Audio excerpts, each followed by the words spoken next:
Good morning dear students. ಈ ವಿಡಿಯೋದಲ್ಲಿ ನಾವು ಈ ಸಲ ಪೇಪರ್ ಈಸಿ ಬರುತ್ತಾ ಅಥವಾ ಡಿಫಿಕಲ್ಟ್ ಇರುತ್ತಾ ಅಥವಾ ಎವರೇಜ್ ಇರುತ್ತಾ ಅನ್ನೋದ್ರ ಬಗ್ಗೆ ಡಿಸ್ಕಷನ್ ಮಾಡೋಣ. ಭಾಳ ಜನನ ಕೇಳ್ತಾ ಇದ್ದೀರಿ, ವಾಟ್ಸಪ್ ಹಾಕಿದ್ರೆ ಸರ್ ಈ ಸಲ ಪೇಪರ್ ಯಾವ ರೀತಿ ಬರುತ್ತೆ ಸರ್ ಈ ರೀತಿ ಅಂತ. ನೋಡಿ, ಇವತ್ತು ನಾವು ಡೀಟೇಲ್ ಆಗಿ ಎಕ್ಸ್ಪ್ಲನೇಷನ್ ಮಾಡೋಣ. ಮತ್ತು ಆಮೇಲೆ ಪಾರ್ಟ್ ಡಿ ಮತ್ತು ಪಾರ್ಟ್ ಇನ ಯಾವ ಪ್ರಶ್ನೆಗಳಿಗೆ ನೀವು ಪ್ರಿಪ್ರೇಷನ್ ಮಾಡಬೇಕನ್ನೋದು ನಾನು ನಿಮಗೆ ವಿಡಿಯೋದಲ್ಲಿ ಡೀಟೇಲ್ ಆಗಿ ಹೇಳಕ್ಕೆ ಹೋಗ್ತಾ ಇದ್ದೀನಿ. ಯಾವೆಲ್ಲ ಕ್ವಶನ್ಸ್ಗಳು ನೀವು ಪ್ರಿಪೇರ್ ಮಾಡಬೇಕನ್ನೋದು ಹೇಳ್ತಾ ಇದ್ದೀನಿ. ಸೊ ಟೈಮ್ ತೆಗೆದುಕೊಂಡು ಈ ವಿಡಿಯೋ ನೋಡಿ. ಸ್ವಲ್ಪ ಲೆಂದಿ ಆಗ್ಬೋದು, ಬಟ್ ಕರೆಕ್ಟಾಗಿ ನೋಡಿ ಇದನ್ನು ಫಾಲೋ ಮಾಡಿ. Okay, so first of all ನೋಡೋಣ, ಪಿ ಯು ಬೋರ್ಡ್ನ ಈ ಸಲ ಯಾವ ರೀತಿ ಪೇಪರ್ ಸ್ಟಾರ್ಟ್ ಅಂದರೆ ನೀವು ತೆಗಿಬೇಕು ಒಂದು ಗೈಡ್ಲೈನ್ಸ್ ಕೊಟ್ಟಿರ್ತಾರೆ. ಆ ಗೈಡ್ಲೈನ್ಸ್ ಪ್ರಕಾರ ಏನಿದೆ ಅಂತ ಸೊ ನೋಡ್ಬೋದು. ಇಲ್ಲಿ ನಾನು ನಿಮಗೆ ಸ್ಕ್ರೀನ್ ಮೇಲೆ ತೋರಿಸ್ತಾ ಇದ್ದೀನಿ. Weightage of level difficulty. So ನೋಡಿ, ಈಸಿ ಅಂತಂದರೆ ಎಷ್ಟು ಪರ್ಸೆಂಟೇಜು 35% ಬರಬೇಕಾಗತ್ತೆ. ಅಂದರೆ 53 ಮಾರ್ಕ್ಸ್ ಏನಪ್ಪ ಅಂದರೆ ಆಲ್ಮೋಸ್ಟ್ ನಿಮಗೆ ಈಸಿನೇ ಬರುತ್ತೆ. ಓಕೆ, ನೋಡ್ಬೋದು ಸ್ಕ್ರೀನ್ ಮೇಲೆ ಸಹ ತೋರಿಸ್ತಾ ಇದ್ದೀನಿ. 35% ಈಸಿ ಇರುತ್ತೆ. ಆಮೇಲೆ ಎವರೇಜ್ 55% ಕೇಳಬೇಕಂತ ಇದೆ. ಅಂದರೆ 82 ಮಾರ್ಕ್ಸ್ ಏನಿರುತ್ತೆ ಅದು ಈಸಿ ಇರುತ್ತೆ. ಓಕೆ, ಇನ್ನು ಡಿಫಿಕಲ್ಟಿ ಲೆವೆಲ್ ನೋಡಿದ್ರೆ 10% ಮಾತ್ರ, ಅಂದರೆ 15 ಕ್ವಶನ್ಗಳು ಮಾತ್ರ ಇಲ್ಲಿ ಡಿಫಿಕಲ್ಟಿ ಇರಬೇಕಾಗುತ್ತೆ.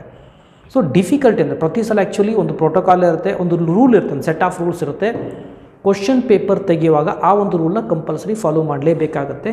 ಸೊ ಅದೇ ರೀತಿ ಮಾಡ್ತಾರೆ ವಿನ ಈ ಸರ್ತಿ ಕೋವಿಡ್-19 ಕಾರಣದಿಂದಾಗಿ ಪೇಪರ್ ಸುಲಭವಾಗಿ ತೆಗಿಬೇಕು ಅಥವಾ ಭಾಳ ಡಿಫಿಕಲ್ಟ್ ತೆಗಿಬೇಕು ಅನ್ನೋದು ಯಾವುದೇ ರೀತಿ ರೂಲ್ಸ್ ಇರುವುದಿಲ್ಲ. Okay, rule is a rule. ಅಂದರೆ ಈಗ ನಾನು ನಿಮಗೆ ಕೆಲವು ಟ್ರಿಕ್ ಹೇಳ್ತಾ ಇದ್ದೀನಿ. ಸೊ ಡಿಫಿಕಲ್ಟಿ ಅಂದರೆ ಎಲ್ಲಿಂದ ಕೇಳ್ಬೋದಪ್ಪ? ಸೊ ನಾರ್ಮಲಿ ನೋಡಿ, ಪೇಪರ್ ಸೆಟ್ ಮಾಡುವಾಗ 1 ಮಾರ್ಕ್ಸ್ಗೆ ಒಂದು 2 ಕ್ವಶನ್ ಆದರೂ ಯೂಸಲಿ ಸ್ವಲ್ಪ ಟ್ವಿಸ್ಟ್ ಇರುತ್ತೆ. 1 ಮಾರ್ಕ್ಸ್ ಯಾವ ರೀತಿ ಇರ್ಬೋದು? ಅದು ಸ್ವಲ್ಪ CET ರಿಲೇಟೆಡ್ ಟ್ರಿಕ್ಕಿ ಕ್ವಶನ್ಸ್ ಇರ್ಬೋದು, ಅಥವಾ ನೋಟ್ ಅಂತ ಕೊಟ್ಟಿರ್ತಾರೆ. ಕೆಲವು ಕಾನ್ಸೆಪ್ಟ್ ಬೇಸ್ಡ್ ಸ್ವಲ್ಪ ಟ್ರಿಕ್ಕಿ ಕ್ವಶನ್ಸ್ ಇರುತ್ತೆ. ಸ್ಪೆಷಲಿ ಮ್ಯಾಟ್ರಿಕ್ಸ್ ಆಗಿರ್ಬೋದು, ಡಿಟರ್ಮಿನೆಂಟ್ ಆಗಿರ್ಬೋದು, ಮತ್ತು ಆಮೇಲೆ ಕಂಟಿನ್ಯೂಟಿ ಆ್ಯಂಡ್ ಡಿಫ್ರೆನ್ಷಿಯಬಿಲಿಟಿ ಮೇಲಿಂದ ಆಗಿರ್ಬೋದು. ಒಟ್ಟಾಗಿ ಮೊದಲು ಕೇಳದಿರುವಂಥ ಪ್ರಶ್ನೆಗಳನ್ನು ಈ ಸಲ 1 ಮಾರ್ಕ್ಸಿಗೆ ಮಿನಿಮಮ್ 2 ಆದರೂ ಕೇಳ್ತಾರೆ. ಟೋಟಲ್ 15 ಮಾರ್ಕ್ಸಲ್ಲಿ ಅವರು ಡಿಫಿಕಲ್ಟ್ ಮಾಡಬೇಕಂದ್ರೆ ಸ್ವಲ್ಪ ಟ್ರಿಕ್ಕಿ ಇರುತ್ತೆ. ಇನ್ನು ನಾನು ಈಸಿ ಬಗ್ಗೆ ಮಾತಾಡಿದ್ರೆ ಏನಾಗುತ್ತೆ ಅಂದರೆ ಆಲ್ಮೋಸ್ಟ್ ರಿಪೀಟೆಡ್ ಕ್ವಶನ್ಸ್ ಇರುತ್ತೆ, ಅಥವಾ ಸಿಂಪಲ್ ಆಗಿ ಕ್ಯಾಲ್ಕುಲೇಷನ್ ಮಾಡುವಂಥ ಇರುತ್ತೆ. ರೆಗ್ಯುಲರ್ ಕೇಳುವಂಥ ಕ್ವಶನ್ಸ್ಗಳು ಕೇಳ್ತಾರೆ.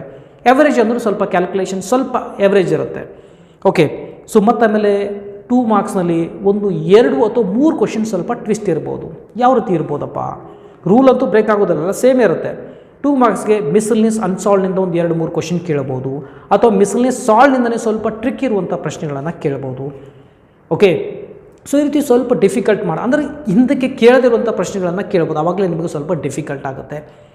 ಮಿಸ್ಸಲ್ನಿಯಸ್ ಯೂಸಲಿ ಸಾಲ್ವ್ ಆಗಲಿ ಅನ್ಸಾಲ್ವ್ನಲ್ಲಿ ಮ್ಯಾಕ್ಸಿಮಮ್ ಜನ ಮಾಡೋದಿಲ್ಲ. ಅಲ್ಲಿರುವಂಥ ಪ್ರಶ್ನೆಗಳನ್ನು ಇಲ್ಲಿ ಕೇಳ್ಬೋದು, ಚಾನ್ಸಸ್ ಇದೆ. ಓಕೆ, ಸೊ ಈ ರೀತಿ ಡಿಫಿಕಲ್ಟಿ ಒಟ್ಟಾಗಿ ನಾವು ಕೌಂಟ್ ಮಾಡೋದು 15 ಮಾರ್ಕ್ಸಲ್ಲಿ ಸ್ವಲ್ಪ ಟ್ರಿಕ್ಕಿ ಇರ್ಬೋದು ಅಷ್ಟೇ. ಓಕೆ, ಸೊ ಅರ್ಥ ಆಯ್ತು ಅನ್ಕೋತಾ ಇದ್ದೀನಿ. ಪೇಪರ್ ಡಿಫಿಕಲ್ಟಿ ಎವರೇಜ್ ಈಸಿ ಅಂತ ಏನು ಇರೋದಿಲ್ಲ, ರೂಲ್ಸ್ ಇರುತ್ತೆ. ಈ ಸಲ ಅಂದರೆ ಯಾವಾಗಲೂ 15 ಮಾರ್ಕ್ಸ್ ಡಿಫಿಕಲ್ಟ್ ಇರಬೇಕಂತ ರೂಲ್ ಇರುತ್ತೆ. ಅದ್ರ ಪ್ರಕಾರ 15 ಮಾರ್ಕ್ಸ್ ಡಿಫಿಕಲ್ಟ್ ಇರುತ್ತೆ. ಉಳಿದಿದ್ದೆಲ್ಲ ಆ್ಯಸ್ ಯೂಸಲ್ 53 ಈಸಿ ಇರುತ್ತೆ, ಮತ್ತು ಆಮೇಲೆ 82 ಮಾರ್ಕ್ಸ್ ಯೂಸಲಿ ಎವರೇಜ್ ಇರುತ್ತೆ. ಓಕೆ, ಎಲ್ಲ ಫಿಸಿಕ್ಸ್, ಕೆಮಿಸ್ಟ್ರಿ, ಮ್ಯಾಥ್ಸ್, ಬಯಾಲಜಿ ಎಲ್ಲ ತೆಗೆದುಕೊಂಡ್ರು ಸಹ ಇದೇ ಒಂದು ರೂಲ್ನ ಫಾಲೋ ಮಾಡಲೇಬೇಕಾಗತ್ತೆ. ಇದನ್ನೇ ಫಾಲೋ ಮಾಡ್ತಾರೆ. ಡಿಫಿಕಲ್ಟ್ ಬರುತ್ತೆ, ಈ ಸಲ ಭಾಳ ಈಸಿ ಬರುತ್ತೆ, ಆ ರೀತಿ ಯಾವುದೇ ರೀತಿ ನಿಮಗೆ ಇರುವುದಿಲ್ಲ. ನೆನ್ಪಿಟ್ಕೊಳ್ಳಿ, ಸೆಟ್ ಆಫ್ ರೂಲ್ಸ್ ಇರುತ್ತೆ. ಆ ರೂಲ್ಸ್ನ ಕಂಪಲ್ಸರಿ ಪೇಪರ್ ಯಾರು ತೆಗಿತಿರ್ತಾರೋ, ಸೆಟ್ ಮಾಡಿದ್ರು ಅವ್ರು ಇದನ್ನು ಫಾಲೋ ಮಾಡಲೇಬೇಕಾಗತ್ತೆ. ಓಕೆ, ಅರ್ಥ ಆಯ್ತು ಅನ್ಕೋತಾ ಇದ್ರಿ. ಈಗ ಡೀಟೇಲಾಗಿ ಯಾರೆಲ್ಲ ಈಗ ಪ್ರಿಪ್ರೇಷನ್ ಮಾಡೋಕ್ಕೆ ಹೋಗ್ತಾ ಇದ್ರು, ದಯವಿಟ್ಟು ನಾನು ನಿಮಗೆ ರೆಕಮೆಂಡ್ ಮಾಡೋದು ಪಾರ್ಟ್ ವೈಸ್ ಮಾಡ್ತಾ ಹೋಗಿ, ಭಾಳಷ್ಟು ನಿಮಗೆ ಬೆನಿಫಿಟ್ ಆಗುತ್ತೆ. ಪಾರ್ಟ್ ಡಿ, ಪಾರ್ಟ್ ಸಿ ಈ ರೀತಿ ಮಾಡ್ತಾ ಹೋದರೆ ನಿಮಗೆ ಭಾಳಷ್ಟು ಯೂಸ್ಫುಲ್ ಇನ್ಫಾರ್ಮೇಷನ್. ಅಂದರೆ ಸೊ ಪಾರ್ಟ್ ವೈಸ್ ಮಾಡ್ತಾ ಹೋಗಿ ನಿಮಗೆ ಭಾಳಷ್ಟು ಹೆಲ್ಪ್ ಆಗುತ್ತೆ. ಭಾಳ ಬೇಗನೆ ಕಂಪ್ಲೀಟ್ ಆಗುತ್ತೆ ಸಿಲೆಬಸ್, ಮತ್ತು ಆಮೇಲೆ ರಿವಿಷನ್ ಸಹ ನಿಮಗೆ ಹೆಲ್ಪ್ ಆಗುತ್ತೆ. ಬಟ್ ಒಳ್ಳೆ ಗೈಡೆನ್ಸಿಂದ ಕರೆಕ್ಟಾಗಿ ಬರೀಬೇಕು. ಈಗ ಹೇಳ್ತೀವಿ ಸ್ಕೀಮ್ ಆಫ್ ಎವಲ್ಯೂಷನ್ಸ್ ವೆರಿ ಇಂಪಾರ್ಟೆಂಟ್. ಅದೇ ಪ್ರಕಾರ ನೀವು ಸ್ಟೆಪ್ ವೈಸ್ ಬರೆದ್ರೆ ಮಾರ್ಕ್ಸ್ ಬರುತ್ತೆ. ಇಲ್ಲಾಂದರೆ 5 ಮಾರ್ಕ್ಸ್ ಬರೆದ್ರು ಸಹ ನಿಮಗೆ 3 ಮಾರ್ಕ್ಸು 2 ಮಾರ್ಕ್ಸ್ ನಿಮಗೆ ಅಲಾಟ್ ಆಗುತ್ತೆ. ಓಕೆ, ರೆಗ್ಯುಲರ್ ವೀಡಿಯೋಸ್ ನೋಡ್ತಾ ಇರಿ. ನಾನು ನಿಮಗೆ ಆಲ್ಮೋಸ್ಟ್ ನಿಂದ ಎಷ್ಟು ಸಾಧ್ಯನೋ ಅಷ್ಟು ನನಗೆ ಇನ್ಫಾರ್ಮೇಷನ್ ಕೊಡಲು ಪ್ರಯತ್ನ ಮಾಡ್ತೇನೆ. ಸೊ ಮೊದಲೇ ನೋಡೋಣ, ಪಾರ್ಟ್ ಡಿ ನಿಂದ ಏನು ಓದಬೇಕಪ್ಪ? Relation and function. ನಿಮ್ಗೆ usually problems on usually verification of bijective function ಅಂತ ಇದೆ. ಅಂದರೆ 1 ಮತ್ತು ಆಂಟೋ ಫಂಕ್ಷನ್ ಮೇಲೆ ನಾರ್ಮಲಿ ಈ ಸಲ ಕೇಳಲಾಗುತ್ತೆ. ಮೊದಲು ಆ್ಯಕ್ಚುಲಿ ಇನ್ವರ್ಟಿಬಲ್ ಫಂಕ್ಷನ್ ಇತ್ತು, ಅದನ್ನು ರಿಮೂವ್ ಮಾಡಿದ್ದಾರೆ. ಸೊ ಈ ಸಲ 1 ಮತ್ತು Anto function, actually 1 and Anto ಇದು 3 ಮಾರ್ಕ್ಸ್ಗೆ ಬರ್ತಾ ಇತ್ತು ಕೆಲವೊಂದು ಸಲ, ಬಟ್ ಇದನ್ನು 5 ಮಾರ್ಕ್ಸ್ಗೆ ಕೊಡಲಾಗಿದೆ. ಸೊ ನಿಮಗೆ ಯಾವೆಲ್ಲ ಕ್ವಶನ್ ಓದಬೇಕಂತೂ ಸಹ ಕೊಟ್ಟಿದ್ದೇನೆ. ಎಕ್ಸಸೈಸ್ 1.2 ಕಂಪಲ್ಸರಿ ನೀವು ಎಲ್ಲನೂ ಓದಬೇಕಾಗುತ್ತೆ. 1.2ನಲ್ಲಿರುವಂಥ ಕ್ವಶನ್ ಸ್ಪೆಷಲಿ 1, 3, 4, 5, 7, 9 ಆ್ಯಂಡ್ 10.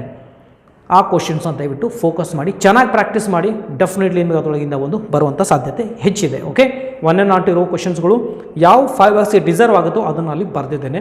ದಯವಿಟ್ಟು ನೀವು NCERT ಟೆಕ್ಸ್ಟ್ ಬುಕ್ನ ಮಾತ್ರ ರೆಫರ್ ಮಾಡ್ಕೊಳ್ಳಿ, ಡೆಫಿನೆಟ್ಲಿ ನಿಮಗೆ ಯೂಸ್ ಆಗುತ್ತೆ. ನಂತರ ಮ್ಯಾಟ್ರಿಕ್ಸ್ ಮೊದಲು ಮತ್ತು ಈಗ ಯಾವುದೇ ರೀತಿ ಬದಲಾವಣೆ ಇಲ್ಲ. ನಾರ್ಮಲಿ ಅಲ್ಜೆಬ್ರಾ ಆಫ್ ಮ್ಯಾಟ್ರಿಸಸ್ ಕೇಳ್ತಾರೆ. ಎಲ್ಲಿಂದ ಬರ್ಬೋದಪ್ಪ? ಎಕ್ಸಾಂಪಲ್ಸ್ ಕೊಟ್ಟಿದ್ದೇನೆ ನೋಡಿ. ಎಕ್ಸಾಂಪಲ್ 16, 17, 21. ಓಕೆ, ದಯವಿಟ್ಟು ನೋಡ್ಕೊಳ್ಳಿ. ಆಮೇಲೆ ಎಕ್ಸಸೈಸ್ 3.2ನಲ್ಲಿರುವಂತಹ ಕ್ವಶನ್ 5 to 19 ನೋಡ್ಕೊಳ್ಳಿ. ನಂತರ ಇಲ್ಲಿ ನೋಡ್ಬೋದು ಇನ್ನೊಂದು ಎಕ್ಸಸೈಸ್ 3.3 ಕ್ವಶನ್ ನಂಬರ್ 3, 4, 5 ದಯವಿಟ್ಟು ಪ್ರಾಕ್ಟೀಸ್ ಮಾಡಿ. ಮಿಸಲ್ನಿಯಸ್ನಿಂದ 26 and 28 ಕ್ವಶನ್ ನೀವು ಸಾಲ್ವ್ ಮಾಡಬೇಕಾಗತ್ತೆ. ಓಕೆ, ಈ ಪ್ರಾಬ್ಲಮ್ಸ್ನ ದಯವಿಟ್ಟು ಚೆನ್ನಾಗಿ ಪ್ರಾಕ್ಟೀಸ್ ಮಾಡ್ಕೊಳ್ಳಿ. ಇದರೊಳಗಿಂದನೇ ಒಂದು ಪ್ರಶ್ನೆಯಲ್ಲಿ ಬರುತ್ತೆ 5 ಮಾರ್ಕ್ಸ್ಗೆ. ಸೊ ನಂತರ ಡಿಟರ್ಮಿನೆಂಟ್ ಬಗ್ಗೆ ನಾನು ನೋಡಿದ್ರೆ ಮೊದಲು ಈಗ ಯಾವುದೇ ರೀತಿ ಬದಲಾವಣೆ ಇಲ್ಲ. ಮೊದಲು ಸಹ ಮ್ಯಾಟ್ರಿಕ್ಸ್ ಮೆಥಡಲ್ಲಿ ಕೇಳಲಾಗ್ತಾಯಿತ್ತು, ಈಗಲೂ ಸಹ ಮ್ಯಾಟ್ರಿಕ್ಸ್ ಮೆಥಡಲ್ಲಿ ಕೇಳಲಾಗುತ್ತೆ.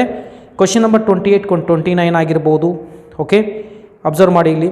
ಆಮೇಲೆ ಎಕ್ಸಸೈಸ್ ನೋಡ್ಬೋದು 11, 12, 13, 14, 15 and 16 ಕೇಳಲಾಗುತ್ತೆ. ನಂತರ ಮಿಸಲ್ನಿಯಸ್ ನೋಡಿದ್ರೆ ಇದು ಕ್ವಶನ್ 33 ಕ್ವಶನಲ್ಲಿ ಬರುತ್ತೆ. ಓಕೆ, ಮ್ಯಾಟ್ರಿಕ್ಸ್ ಮೆಥಡ್ ಕಾಮನ್ಲಿ ಮೊದಲು ಕೇಳ್ತಾ ಇದ್ರು, ಈಗಲೂ ಸಹ ಕೇಳ್ತಾ ಇದ್ರು, ಇದನ್ನು ಯಾವುದೇ ರೀತಿ ರಿಮೂವ್ ಮಾಡಿಲ್ಲ. ಫೈನ್. ಸೊ ನಂತರ ಕ್ವಶನ್ ಚಾಪ್ಟರ್ ನೋಡ್ಬೋದು. ನೆಕ್ಸ್ಟ್ ಚಾಪ್ಟರ್ ನೋಡ್ಬೋದು ಕಂಟಿನ್ಯೂಟಿ ಆ್ಯಂಡ್ ಡಿಫ್ರೆನ್ಷಿಯಬಿಲಿಟಿ ಅಂತ ಇದೆ. ಸೊ ಅಂದರೆ ಸೆಕೆಂಡ್ ಆರ್ಡರ್ ಡೆರಿವೇಟಿವ್ಸ್ ಮಾತ್ರ ಕೇಳ್ತಾರೆ. ಮೊದಲು ಈಗಲೂ ಯಾವುದೇ ರೀತಿ ಬದಲಾವಣೆ ಇಲ್ಲ. ನಾನು ನಿಮಗೆ ಎಕ್ಸಾಂಪಲ್ಸ್ ತೋರಿಸ್ತಾ ಇದ್ದೀನಿ. ಕ್ವಶನ್ ನಂಬರ್ 40, 41 ದಯವಿಟ್ಟು ಬಿಡಬೇಡಿ. ನಂತರ ಎಕ್ಸಸೈಸ್ 5.7 ಕ್ವಶನ್ ನಂಬರ್ 11, 12, 13, 14, 15, 16 and 17 ಪರ್ಫೆಕ್ಟಾಗಿ.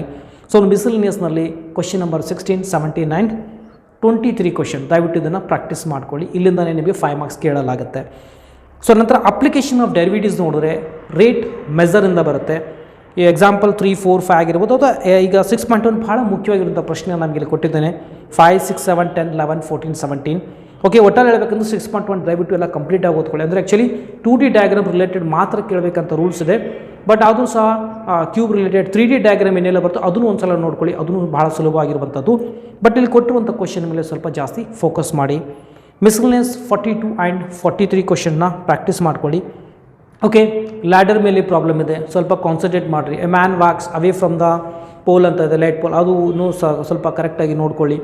ಒಟ್ಟಲ್ಲಿ ನಾನು ಏನು ರೆಕಮೆಂಡ್ ಮಾಡ್ತೀನಿ ಅಂದರೆ 6.1ನಲ್ಲಿ ಬರುವಂಥ ಎಲ್ಲ ಪ್ರಾಬ್ಲಮ್ನು ದಯವಿಟ್ಟು ನೋಡ್ಕೊಳ್ಳಿ. ಅದು 2D ಫಿಗರ್ ಇರ್ಬೋದು, 3D ಇರ್ಬೋದು, ಎರಡೂ ನೋಡ್ಕೊಳ್ಳಿ, ನಿಮಗೆ ಬೆನಿಫಿಟ್ ಆಗುತ್ತೆ.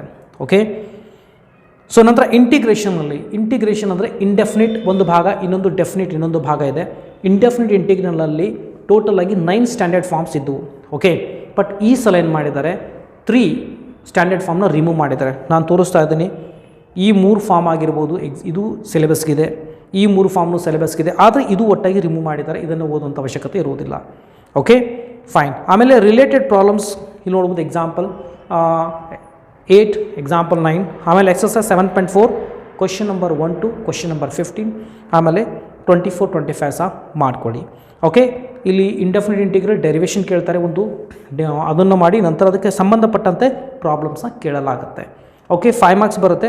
ಟೋಟಲಿ 6 ಡೆರಿವೇಷನ್ ಪ್ರಾಕ್ಟೀಸ್ ಮಾಡಿ, ಅದಕ್ಕೆ ರಿಲೇಟೆಡ್ ಪ್ರಾಬ್ಲಮ್ಸ್ ಮಾತ್ರ ಕೇಳಲಾಗುತ್ತೆ. ಡೆರಿವೇಷನ್ ಮಾಡಿದ್ರೆ 3 ಮಾರ್ಕ್ಸ್ ಬರುತ್ತೆ, ರಿಲೇಟೆಡ್ ಪ್ರಾಬ್ಲಮ್ 2 ಮಾರ್ಕ್ಸ್ ಇರುತ್ತೆ. ಓಕೆ, ಇದು ಸಹ ವೇರೀಸ್ ಆಗ್ಬೋದು. ರಿಲೇಟೆಡ್ ಪ್ರಾಬ್ಲಮ್ ಎಷ್ಟು ದೊಡ್ಡದಿದೆ ಅದ್ರ ಮೇಲೆ ಡಿಪೆಂಡ್ ಆಗಿರುವಂಥದ್ದು. ಸೊ ಆಮೇಲೆ ಅಪ್ಲಿಕೇಶನ್ ಆಫ್ ಇಂಟಿಗ್ರೇಷನ್ ನೋಡಿದ್ರೆ ಯೂಸಲಿ ನೋಡ್ಬೋದು ಏರಿಯಾ ಎನ್ಕ್ಲೋಸ್ಡ್ ಬಿಟ್ವೀನ್ 2 ಕರ್ವ್ಸ್ ಬಿಟ್ಟು ಎಲ್ಲ ನೀವು ಸ್ಟಡಿ ಮಾಡಬೇಕಾಗುತ್ತೆ. ಕರ್ವ್ ಲೈನ್ ಆಗಿರ್ಬೋದು, ಓಕೆ, ನಾರ್ಮಲಿ ಸರ್ಕಲ್ ಕೇಳಿರ್ಬೋದು, ಅಥವಾ ಎಲಿಪ್ಸ್ ಕೊಟ್ಟಿರ್ತಾನೆ, ಏರಿಯಾ ಫೈಂಡ್ ಔಟ್ ಮಾಡಿ ಅಂತ ಹೇಳ್ತಾನೆ. ಒಟ್ಟಲ್ಲಿ 2 ಕರ್ವ್ಸ್ ಬಂದರೆ ಅದನ್ನು ಮಾಡುವಂಥ ಅವಶ್ಯಕತೆ ಇರುವುದಿಲ್ಲ. ಸೊ ಎಕ್ಸಾಂಪಲ್ 1, 2, 3, 4, 5 ಆಗಿರ್ಬೋದು. ಆಮೇಲೆ ಎಕ್ಸಸೈಸ್ 8.1ನಿಂದ question number 1 to question number 13 solve ಮಾಡಿ. ಮಿಸಲ್ನಿಯಸ್ನಿಂದ 11, 12, 13 ಪ್ರಾಕ್ಟೀಸ್ ಮಾಡ್ಕೊಳ್ಳಿ, ನಿಮಗೆ ಡೆಫಿನೆಟ್ಲಿ ಬೆನಿಫಿಟ್ ಆಗುವಂಥದ್ದು. ಅಪ್ಲಿಕೇಶನ್ ಆಫ್ ಇಂಟಿಗ್ರೇಷನಿಂದ ಸುಲಭವಾಗಿರುವಂಥದ್ದು. ಡಯಾಗ್ರಾಮ್ ಇಲ್ಲದೆ ನೀವು ಡಯಾಗ್ರಾಮ್ ಇಲ್ಲದೆ ಪ್ರಾಬ್ಲಮ್ ಸಾಲ್ವ್ ಮಾಡಿದ್ರೆ 0 ಮಾರ್ಕ್ಸ್ ಬರುತ್ತೆ. Remember this, it is very important. ಭಾಳ ಸಲ ಪೇಪರ್ ಚೆಕ್ ಮಾಡುವಾಗ ನೋಡಿದ್ದೀನಿ, ನೀವು ಪ್ರಾಬ್ಲಮ್ ಸಾಲ್ವ್ ಮಾಡಿರ್ತೀರ, ಆದರೆ ಡಯಾಗ್ರಾಮ್ ಒಟ್ಟು ಹಾಕಿರೋದಿಲ್ಲ. ಡಯಾಗ್ರಾಮ್ ಇಲ್ಲಾರದೆ ನೀವು ಇಲ್ಲಿ ಪ್ರಾಬ್ಲಮ್ ಸಾಲ್ವ್ ಮಾಡಿದ್ರೆ ನಮಗೆ ಮಾರ್ಕ್ಸ್ ಅಲೌಟ್ ಆಗೋದಿಲ್ಲ. ಇದು ರೂಲ್ ಇದೆ. ಡಿಫ್ರೆನ್ಷಿಯಲ್ ಈಕ್ವೇಷನ್ ನೋಡಿದ್ರೆ ಒಂದೇ ಥರ ಪ್ರಾಬ್ಲಮ್ ಬರುತ್ತೆ. ಲೀನಿಯರ್ ಈಕ್ವೇಷನ್ ಮೇಲೆ dy/dx + py = ಫಾರ್ಮ್ ಮಾತ್ರ ಬರುತ್ತೆ. ಇಲ್ಲಿ ಎಕ್ಸಾಂಪಲ್ 19, 20, 22, 23 ಎಕ್ಸಸೈಸ್ 9.6ನಿಂದ question number 1 to question number 17 ಮಾಡಿ. ಎಲ್ಲನೂ ಸೇಮ್ ಟೈಪ್ ಪ್ರಾಬ್ಲಮ್ಸೇ ಇದೆ. ಆ ಟೈಪ್ ಪ್ರಾಬ್ಲಮ್ ಈಸಲ್ಲಿ ಕೇಳಲಾಗುತ್ತೆ. ಓಕೆ, ಪ್ರೊಬಾಬಿಲಿಟಿ ಬಗ್ಗೆ ನೋಡಿದ್ರೆ ಮೊದಲು ಆ್ಯಕ್ಚುಲಿ ಬರ್ನೂಲಿ ಟ್ರಯಲ್ಸ್ ಬರ್ತಾಯಿತ್ತು, ಈ ಸಲ ಅದನ್ನು ರಿಮೂವ್ ಮಾಡಿದ್ದಾರೆ. ಆ್ಯಕ್ಚುಲಿ ಅದು ಸಿಂಪಲ್ ಇತ್ತು, ಬಟ್ ನೀವು ಇಂಡಿಪೆಂಡೆಂಟ್ ಇವೆಂಟ್ಸ್ ಇನ್ನೂ ಸಿಂಪಲ್ ಆಗಿರುವಂಥದ್ದು. 5 ಮಾರ್ಕ್ಸ್ ಬರುತ್ತೆ. ಇಂಡಿಪೆಂಡೆಂಟ್ ಇವೆಂಟ್ಸ್ ಬಗ್ಗೆ ನಾನು ನೋಡಿದ್ರೆ ಆ್ಯಕ್ಚುಲಿ ಇದು 2 ಮಾರ್ಕ್ಸ್ಗೆ, ಕೆಲವೊಂದು ಸಲ 3 ಮಾರ್ಕ್ಸ್ಗೆ ಬರ್ತಾಯಿತ್ತು, ಬಟ್ ಈ ಸಲ 5 ಮಾರ್ಕ್ಸ್ ಬರ್ತಾ ಇದೆ. ನಾನಿಲ್ಲಿ ಆಲ್ರೆಡಿ ಇಲ್ಲಿ ಎಕ್ಸಾಂಪಲ್ಸ್ ಕೊಡಿದ್ದೀನಿ 10, 11, 12, 13, 14 ಇದನ್ನು ಮಾಡ್ಬೋದು. These actually deserves for 5 marks ಅಂತ. ಆ್ಯಕ್ಚುಲಿ 3 ಮಾರ್ಕ್ಸಿಗೆ ಓಕೆ, ಬಟ್ ಇದನ್ನು 5 ಮಾರ್ಕ್ಸ್ಗೆ ಅಲೋಟ್ ಮಾಡ್ತಾರೆ ಈ ಸಲ. ಆಮೇಲೆ 13.2ನಲ್ಲಿ question number 1 to question number 18 ಅಲ್ಲಿ ಬರುವಂಥ ಸ್ವಲ್ಪ ಲೆಂದಿ ಪ್ರಾಬ್ಲಮ್ಸ್ ಮೇಲೆ ಸ್ವಲ್ಪ ಫೋಕಸ್ ಮಾಡಿ. ಇಂಡಿಪೆಂಡೆಂಟ್ ಇವೆಂಟ್ ಕಂಡೀಷನ್ಸ್ ಮೇಲೆ ಬರುವಂಥ ಪ್ರಾಬ್ಲಮ್ಗಳು ಭಾಳ ಸುಲಭವಾಗಿರುವಂಥದ್ದು. ಓಕೆ, ಮಾಡ್ಕೊಳ್ಳಿ, ನಿಮಗೆ ಹೆಲ್ಪ್ ಆಗುತ್ತೆ. ಪಾರ್ಟ್ ಡಿ ನಾನು ನಿಮಗೆ ಎನ್ ಸಿ ಆರ್ ಟಿಲಿರುವಂಥ ಕ್ವಶನ್ ನಂಬರ್ಸ್ ಸಹ ಕೊಡ್ತಾ ಇದ್ದೀನಿ, ದಯವಿಟ್ಟು ಅದನ್ನು ಮಾಡ್ಕೊಳ್ಳಿ. ಆಮೇಲೆ ಪಾರ್ಟ್ ಇ ಇಲ್ಲೇನಿದೆಯಪ್ಪ ಅಂದರೆ ಪ್ರಾಪರ್ಟೀಸ್ ಆಫ್ ಇಂಟಿಗ್ರೇಷನ್ ಅಂದರೆ ಡೆಫಿನೆಟ್ ಇಂಟಿಗ್ರಲ್ ಮೇಲೆ ಪ್ರಾಪರ್ಟೀಸ್ ಇದೆ. P0 to P7 ಅಂತ ಎಲ್ಲ ಪ್ರಾಪರ್ಟೀಸ್ನ ಪರ್ಫೆಕ್ಟಾಗಿ ಪ್ರಾಕ್ಟೀಸ್ ಮಾಡಿ ಮತ್ತು ಪ್ಲಸ್ ರಿಲೇಟೆಡ್ ಪ್ರಾಬ್ಲಮ್ಸ್ ಕೇಳಲಾಗುತ್ತೆ. ಅದು 6 ಮಾರ್ಕ್ಸ್ಗೆ ಬರುತ್ತೆ. ಇಲ್ಲಿ ಕೊಟ್ಟಿದ್ದೀನಿ ಎಕ್ಸಾಂಪಲ್ 30 to 36 ಪ್ರಾಕ್ಟೀಸ್ ಮಾಡ್ಕೊಳ್ಳಿ. 7.11ನಿಂದ question number 1 to question number 21 ಎಲ್ಲನೂ ಸಾಲ್ವ್ ಮಾಡಬೇಕಾಗತ್ತೆ. ಇದರಿಂದ ನಿಮಗೆ ಸೀಟಿಂಗು ಸಹ ಭಾಳಷ್ಟು ಹೆಲ್ಪ್ ಆಗುತ್ತೆ, ಇದನ್ನು ಮಿಸ್ ಮಾಡ್ಕೊಳ್ಬೇಡಿ. ಓಕೆ, ನಂತರ LPP ಈ ಸಲ ಅನ್ಬೌಂಡೆಡ್ ಕಂಪ್ಲೀಟ್ಲಿ ರಿಮೂವ್ ಮಾಡಿದೆ. ಒಂದು ಫ್ಯಾಕ್ಟ್ ಹೇಳಬೇಕಂದ್ರೆ ಅನ್ಬೌಂಡೆಡ್ ಮೊದಲು ನಾವು 2014 to 20 ಪೇಪರ್ನ ನೋಡಿದಾಗ ಭಾಳ ರೇರ್ ಆಗಿ ಕೇಳಿರುವಂಥದ್ದು, ಯಾಕೆಂದರೆ ಭಾಳಷ್ಟು ಲೆಂದಿ ಆಗುತ್ತೆ. ಸೊ ಯೂಸಲಿ ಈ ಸಲ ಕ್ಲಿಯರಾಗಿ ಹೇಳಲಾಗಿದೆ, ಅನ್ಬೌಂಡೆಡ್ನ ರಿಮೂವ್ ಮಾಡಲಾಗಿದೆ. ಲಾಸ್ಟ್ ಟೈಮ್ ಒಂದು ಮೀಟಿಂಗ್ನಲ್ಲೂ ಸಹ ಹೇಳಲಾಗಿತ್ತು ಈ ಸಲ ಅನ್ಬೌಂಡೆಡ್ ಬೇಡ ಅಂತೇಳಿ. ಆಲ್ರೆಡಿ ಅಂದರೆ ಓನ್ಲಿ ಬೌಂಡೆಡ್ ಮೇಲೆ ಕೇಳಬೇಕಾಗಿತ್ತು ಅಂತ ಮೊದಲು ಸಹ ಡಿಸೈಡ್ ಆಗಿತ್ತು. ಬಟ್ ಈ ಸಲ 2019ನಲ್ಲಿ ಅದು ಡಿಸೈಡ್ ಆಗಿದ್ದು. 2020ಯಲ್ಲಿ ಸಹ ಇದನ್ನು ಕಂಪ್ಲೀಟ್ಲಿ ರಿಮೂವ್ ಮಾಡಿದ್ದಾರೆ. ಅಂದರೆ ಅನ್ಬೌಂಡೆಡ್ನಲ್ಲಿರುವಂಥ ಕ್ವಶನ್ಸ್ಗಳು ಬರೋದಿಲ್ಲ. ಇಲ್ಲಿ ನಿಮಗೆ ಕೊಟ್ಟಿದ್ದೀನಿ ಎಕ್ಸಾಂಪಲ್ 1 to 3 ಮಾಡ್ಬೋದು, ಅಥವಾ 1 to 10 ಕ್ವಶನ್, ಮತ್ತು 12.1, 12.2 ಏನಿದೆಯೋ ಅದರಲ್ಲಿ ಓನ್ಲಿ ಬೌಂಡೆಡ್ ಇದ್ದಿದ್ರೆ ಮಾತ್ರ ಅದನ್ನು ಮಾಡಿ, ಬೇರೆ ಮಾಡುವಂಥ ಅವಶ್ಯಕತೆ ಇರುವುದಿಲ್ಲ. ಓಕೆ, ಇದು 6 ಮಾರ್ಕ್ಸಿಗೆ ಬರುತ್ತೆ LPP. ಆಮೇಲೆ ಕಂಟಿನ್ಯೂಟಿ ಆ್ಯಕ್ಚುಲಿ ಪಾರ್ಟ್ ಈ ಬಗ್ಗೆ ಹೇಳ್ತಾ ಇದ್ದೀನಿ, 6 ಮಾರ್ಕ್ಸಿಗೆ ಬರುತ್ತೆ. ಆಮೇಲೆ ಕಂಟಿನ್ಯೂಟಿ ಬಗ್ಗೆ 4 ಮಾರ್ಕ್ಸ್ ಬರುತ್ತೆ. ಮ್ಯಾಕ್ಸಿಮಮ್ ಆಗಿ ಇಲ್ಲಿ ನೋಡಿದ್ರೆ find the value of K ಆಗಿರ್ಬೋದು, ಲ್ಯಾಂಬ್ಡಾ ಆಗಿರ್ಬೋದು, A and B ಈ ರೀತಿ ಸಿಂಪಲ್ ಆಗಿರುವಂಥ ಪ್ರಾಬ್ಲಮ್ಸ್ ಬರುತ್ತೆ. ಕ್ವಶನ್ ನಂಬರ್ 17 to 30 ಇವು ಭಾಳ ಮೋಸ್ಟ್ ಇಂಪಾರ್ಟೆಂಟ್ ಕ್ವಶನ್ಸ್ ಆಗಿವೆ. ಬಟ್ ನೀವು question number 6 to question number 34 ಎಲ್ಲ ಸಾಲ್ವ್ ಮಾಡಿ. ಅದರಲ್ಲಿ ಜಾಸ್ತಿ ಫೋಕಸ್ ಮಾಡಬೇಕಾಗಿರೋದು question number 17 to question number 30. ಆಮೇಲೆ ಡಿಟರ್ಮಿನೆಂಟ್ ಬಗ್ಗೆ ಮೊದಲು ಪ್ರಾಪರ್ಟೀಸ್ ಮೇಲೆ ಕೇಳ್ತಾ ಇದ್ರು, ಬಟ್ ಗುಡ್ ನ್ಯೂಸ್ ಅದನ್ನು ರಿಮೂವ್ ಮಾಡಿದೆ. ಪ್ರಾಪರ್ಟೀಸ್ ಮೇಲೆ ಭಾಳಷ್ಟು ಬಡದಾಟ ಬೇಡ ಈಗ, ಯಾಕಂದರೆ ಭಾಳಷ್ಟು ವಿದ್ಯಾರ್ಥಿಗಳು ಪ್ರಾಪರ್ಟೀಸ್ ಮೇಲೆ ಭಾಳಷ್ಟು ಹೊಡ್ತಾ ತಿಂದರು. ಬಟ್ ಈ ಸಲ ಅದನ್ನು ರಿಮೂವ್ ಮಾಡಿದ್ದಾರೆ. ಸೊ ಇಲ್ಲಿ A ಇನ್ವರ್ಸ್ನ ಫೈಂಡ್ ಔಟ್ ಮಾಡಿದೆ ಮತ್ತು ನೋಡಿ ಇಲ್ಲಿ 2/2 ಮ್ಯಾಟ್ರಿಕ್ಸ್ ಮಾತ್ರ ಇದೆ. ಅಂದರೆ ಇಲ್ಲಿ ಸೆಕೆಂಡ್ ಆರ್ಡರ್ ಮ್ಯಾಟ್ರಿಕ್ಸ್ ಮಾತ್ರ ಅಲ್ಲಿ A ಇನ್ವರ್ಸ್ ಫೈಂಡ್ ಔಟ್ ಮಾಡೋದಿದೆ. ಓಕೆ, ನಿಮಗೆ ಇಲ್ಲಿ ಕ್ವಶನ್ ನೋಡಿದ್ರೆ ಎಕ್ಸಾಂಪಲ್ 26 ಪ್ರಾಕ್ಟೀಸ್ ಮಾಡ್ಕೊಳ್ಳಿ. ನಂತರ ಎಕ್ಸಸೈಸ್ 4.5ನಿಂದ question number 5 to question number 18 usually ಬರುವಂಥದ್ದು. ಓಕೆ, ಪಾರ್ಟ್ ಡಿ ಮತ್ತು ಪಾರ್ಟ್ ಇ. ಮತ್ತು ಭಾಳ ಜನ ನನಗೆ ಕೇಳ್ತಾ ಇದ್ರು, ಸರ್ LPP ನೋಡಿ ಭಾಳ ಜನ ಕನ್ಫ್ಯೂಸ್ ಆಗ್ತಾಯಿದ್ರು. ಏನಪ್ಪ ಅಂದರೆ ಸರ್ LPP 6 ಮಾರ್ಕ್ಸಿಗೆ ಬರುತ್ತೆ, ಮತ್ತು ಅವರ ಇಂಟಿಗ್ರೇಷನ್ ಸಹ ಇವೆರಡು 6 ಮಾರ್ಕ್ಸಿಗೆ ಬರುತ್ತೆ. ಓಕೆ, ಇದರೊಂದಿಗೆ ಏನು ಬರುತ್ತೆ ಅಂತ ಕೇಳ್ತಾಯಿದ್ರು. ಓಕೆ, ಇಲ್ಲಿ 2 ಚಾನ್ಸ್ ಇದೆ ನಿಮಗೆ. ಕಂಟಿನ್ಯೂಟಿ ಮೇಲೆ 4 ಮಾರ್ಕ್ಸ್ ಬರುತ್ತೆ. ಇನ್ನೊಂದೇನಪ್ಪ ಅಂತಂದರೆ ಈ ಒಂದು ಡಿಟರ್ಮೆಂಟ್ ಮೇಲೆ 4 ಮಾರ್ಕ್ಸ್ ಬರುತ್ತೆ. ಜಾಯಿಂಟ್ ಹೇಳಬೇಕು ಅಂತಂದರೆ ಬಂದರೆ LPP ಜೊತೆ ಕಂಟಿನ್ಯೂಟಿ ಬೇಕಾದರೂ ಬರ್ಬೋದು, ಅಥವಾ ಡಿಟರ್ಮಿನೆಂಟ್ ಬೇಕಾದರೂ ಬರ್ಬೋದು, ಅಥವಾ ಇಂಟಿಗ್ರೇಷನ್ ಮೇಲೆ ಇದನ್ನು ಬರ್ಬೋದು, ಅಥವಾ ಇದನ್ನು ಬರ್ಬೋದು. ಯಾವುದೇ ರೀತಿ ರೂಲ್ಸ್ ಇಲ್ಕಿ ಕಂಟಿನ್ಯೂಟಿ ಜೊತೆ ಡಿಟರ್ಮಿನೆಂಟೇ ಬರಬೇಕು ಅಂತ ಯಾವುದೇ ರೀತಿ ರೂಲ್ಸ್ ಇಲ್ಲ. ಅಂದರೆ ಕಾಂಬಿನೇಷನ್ಸ್ ಆಗುತ್ತೆ. ಅಂದರೆ LPP ಪ್ಲಸ್ ಕಂಟಿನ್ಯೂಟಿ ಬರ್ಬೋದು, LPP ಪ್ಲಸ್ ಡಿಟರ್ಮಿನೆಂಟ್ ಬರ್ಬೋದು, ಅಥವಾ ಇಂಟಿಗ್ರೇಷನ್ ನೋಡಿದ್ರೆ ಇಲ್ಲಿ ಮೇಲೆ ಒಂದು ವೇಳೆ ಕಂಟಿನ್ಯೂಸ್ ಮೇಲೆ ಬಂದರೆ ಕೆಳಗೆ ಡಿಟರ್ಮಿನೆಂಟ್ ಬರ್ಬೋದು. ಮತ್ತೊಂದು ವೇಳೆ ಇಲ್ಲಿ ಡಿಟರ್ಮಿನೆಂಟ್ ಕೇಳಿದ್ರೆ ಇಲ್ಲಿ ಪ್ಲಸ್ ಕಂಟಿನ್ಯೂಸ್ ಮೇಲೆ ಕೇಳ್ಬೋದು. ಓಕೆ, ಕಾಂಬಿನೇಷನ್ ಹೇಳ್ತಾ ಇದ್ದೀನಿ. ಇದೇ ಕೇಳಬೇಕಂತ ಯಾವುದೇ ರೀತಿ ರೂಲ್ಸ್ ಇಲ್ಲ, ಇಲ್ಲಿ ಚೇಂಜ್ ಸಹ ಆಗ್ಬೋದು. ಇದು ಭಾಳಷ್ಟು ವಿದ್ಯಾರ್ಥಿಗಳ ಒಂದು ಕನ್ಫ್ಯೂಷನ್ ಇತ್ತು. ಮತ್ತು ಆಮೇಲೆ ಪಾರ್ಟ್ ಇನಲ್ಲಿ ಕಂಪಲ್ಸರಿ ಮಾಡೋ ಹಂಗಿದೆ 2 ಕ್ವಶನ್ಸ್ ಬರುತ್ತೆ ನಮಗೆ. ಇದನ್ನು ಕ್ಲಿಯರ್ ಮಾಡ್ತೀನಿ, ಪೇಪರ್ಸ್ ಚೆಕ್ ಮಾಡುವಾಗ ಹೇಳ್ತಿರ್ತೀನಿ, ಭಾಳ ಮಿಸ್ಟೇಕ್ ಮಾಡ್ತಿರ್ತಾರೆ. ನೋಡಿ ಕ್ವಶನ್ ನಂಬರ್ 15 ನೋಡಿದ್ರೆ 1 or 2 ಅಂತ ಬರುತ್ತೆ. ಇದು ಕ್ವಶನ್ ನಂಬರ್ A ಅಂದ್ಕೊಳ್ಳಿ, ಕ್ವಶನ್ ನಂಬರ್ B. ಇದು 6 ಮಾರ್ಕ್ಸಿಗೆ ಬರುತ್ತೆ, 4 ಮಾರ್ಕ್ಸಿಗೆ ಬರುತ್ತೆ. ಮತ್ತು ಇದು 6 ಮಾರ್ಕ್ಸಿಗೆ ಬರುತ್ತೆ, ಮತ್ತು ಆಮೇಲೆ ಇದು 4 ಮಾರ್ಕ್ಸಿಗೆ ಬರುತ್ತೆ. ಒಂದು ವೇಳೆ ವಿದ್ಯಾರ್ಥಿಗಳು 6 ಮಾರ್ಕ್ಸ್ ಇಲ್ಲಿ ಸೆಲೆಕ್ಟ್ ಮಾಡಿಕೊಂಡು 4 ಮಾರ್ಕ್ಸ್ ಇಲ್ಲಿ ಮಾಡ್ತೀನಿ ಅಂದರೆ ನಡೆಯೋದಿಲ್ಲ. ಮಾಡಿದ್ರೆ ಕಂಪಲ್ಸರಿ ಇದು ಒಂದೇ ಕ್ವಶನ್ ಪೂರ್ತಿ ಮಾಡಿ, ಇಲ್ಲಾಂದರೆ ಈ ಕ್ವಶನ್ನ ಪೂರ್ತಿ ಮಾಡಿ. ಒಂದು ಅಲ್ಲಿಂದ ಮತ್ತು ಇನ್ನೊಂದು 4 ಮಾರ್ಕ್ಸ್ ಈ ಕಡೆಯಿಂದ ಮಾಡಿದ್ರೆ ನಿಮಗೆ 10 ಮಾರ್ಕ್ಸ್ ಸಿಗೋದಿಲ್ಲ. ಯಾವುದು ಕರೆಕ್ಟ್ ಆಗಿರುತ್ತೋ, ಯಾವುದು ಹೈಯೆಸ್ಟ್ ಇರುತ್ತೋ ಅದನ್ನು ಕನ್ಸಿಡರ್ ಮಾಡಿ ಮಾರ್ಕ್ಸ್ ಕೊಡ್ತಾರೆ. ಓಕೆ, ಸೊ ಇದಲ್ಲದೆ ಮತ್ತೆ ನಿಮಗೆ ಆ್ಯಸ್ ಯೂಸಲ್ ಬೋನಸ್ ಏನು ಆಲ್ರೆಡಿ ಈ ವಿಡಿಯೋ ಸ್ಟಾರ್ಟ್ ಆಗುವಾಗ ಅಂತ ತೋರಿಸಿದೆ. You will get a something bonus year ಅಂತ. ಯಾರ್ಯಾರಿಗೆ ಇಂಟ್ರಾಕ್ಟಿವ್ ಲೈವ್ ಕ್ಲಾಸ್ ಬೇಕೋ ಟೋಟಲ್ 50 ಮಾರ್ಕ್ಸ್ವರೆಗೆ ನಿಮಗೆ live interactive class totally free ಇರುತ್ತೆ. ಓಕೆ, ಯಾರ್ಯಾರಿಗೆ ಇಂಟ್ರೆಸ್ಟ್ ಇದೆಯೋ ಸೊ ಅದನ್ನು 50 ಮಾರ್ಕ್ಸ್ವರೆಗೆ ನಾನು ನಿಮಗೆ ಫ್ರೀ ಪ್ರೊವೈಡ್ ಮಾಡ್ತೇನೆ. ಯಾರು ಮ್ಯಾಥ್ಸಲ್ಲಿ ವೀಕ್ ಇರ್ತಾರೆ, ಜಸ್ಟ್ ಪಾಸಿಂಗ್ ಆಗಬೇಕಂತ ಇದ್ರು ಅಂಥವ್ರಿಗೆ ಡೆಫಿನೆಟ್ಲಿ ಹೆಲ್ಪ್ ಆಗುತ್ತೆ. ಸೊ ಇಷ್ಟೇನಪ್ಪ ಅಂತಂದರೆ ಈ ಸರ್ವಿಸ್ ಏನಪ್ಪ ಅಂದರೆ ಭಾಳಷ್ಟು ವಿದ್ಯಾರ್ಥಿಗಳಿಗೆ ರೀಚ್ ಆಗಬೇಕನ್ನೋದು ನಂದು ಯಾಕೆಂದರೆ ನಾವೆಲ್ಲಿ ಹೆಲ್ಪ್ ಮಾಡ್ತಿದ್ದೀವಿ ಅಂತ ಅಂದರೆ ಭಾಳಷ್ಟು ಜನರಿಗೆ ರೀಚ್ ಆಗಬೇಕು, ಹೆಲ್ಪ್ ಆಗಬೇಕು ಅನ್ನೋದು ನಮ್ಮ ಉದ್ದೇಶ ಇದೆ.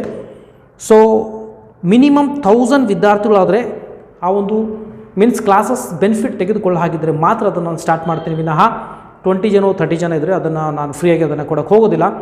But minimum 4 to 5 chapter 50 marks ಬರೋವರೆಗೂ ನಿಮಗೆ ಕಂಪ್ಲೀಟ್ಲಿ ಫ್ರೀ ಪ್ರೊವೈಡ್ ಮಾಡ್ತೇನೆ. ಓಕೆ, ನಿಮ್ಗೆ ಯಾರಿಗಾದರೂ ಇಷ್ಟ ಆಯಿತು ಮತ್ತು ಈ ವಿಡಿಯೋ ನಿಮಗೆ ವರ್ತ್ ಅನಿಸಿದರೆ ಫೈನ್, ಲೈಕ್ ಮಾಡಿ ಮತ್ತು ಮ್ಯಾಕ್ಸಿಮಮ್ ಜನರಿಗೆ ಶೇರ್ ಮಾಡಿ ಮತ್ತು ಎಲ್ರಿಗೂ ಹೇಳಿ. 50 ಮಾರ್ಕ್ಸ್ವರೆಗೂ ಟೋಟಲಿ ನಿಮಗೆ ಎಲ್ಲ ವೀಡಿಯೋಸ್ 50 ಮಾರ್ಕ್ಸ್ವರೆಗೂ ಕಂಪ್ಲೀಟಾಗಿ ನಿಮಗೆ ಅವೈಲೇಬಲ್ ಆಗುತ್ತೆ. ಓಕೆ, ಸೊ ವಿಡಿಯೋದಲ್ಲಿ ಇಷ್ಟೇ. ಒಂದು ವೇಳೆ ನಿಮಗೆ ಈ ವಿಡಿಯೋ ಚೆನ್ನಾಗಿ ಅನಿಸೋದು ಲೈಕ್ ಮಾಡಿ ಮತ್ತು ಮ್ಯಾಕ್ಸಿಮಮ್ ಜನರಿಗೆ ಶೇರ್ ಮಾಡಿ. ನಾವು ಹೆಲ್ಪ್ ಮಾಡೋಕ್ಕೆ ರೆಡಿ ಇದ್ದೀವಿ. ಆ ಬೆನಿಫಿಟ್ನ ನೀವು ತೆಗೆದುಕೊಂಡು ಬೇರೆಯವ್ರಿಗೆ ಸಹ ಬೆನಿಫಿಟ್ನ ಮಾಡಿಕೊಡಿ. ಫೈನ್, ವಿಡಿಯೋದಲ್ಲಿ ಇಷ್ಟೇ. ಮತ್ತೆ ಸಿಗೋಣ ಮುಂದಿನ ವಿಡಿಯೋದಲ್ಲಿ. ಟೇಕ್ ಕೇರ್, ಬಾಯ್.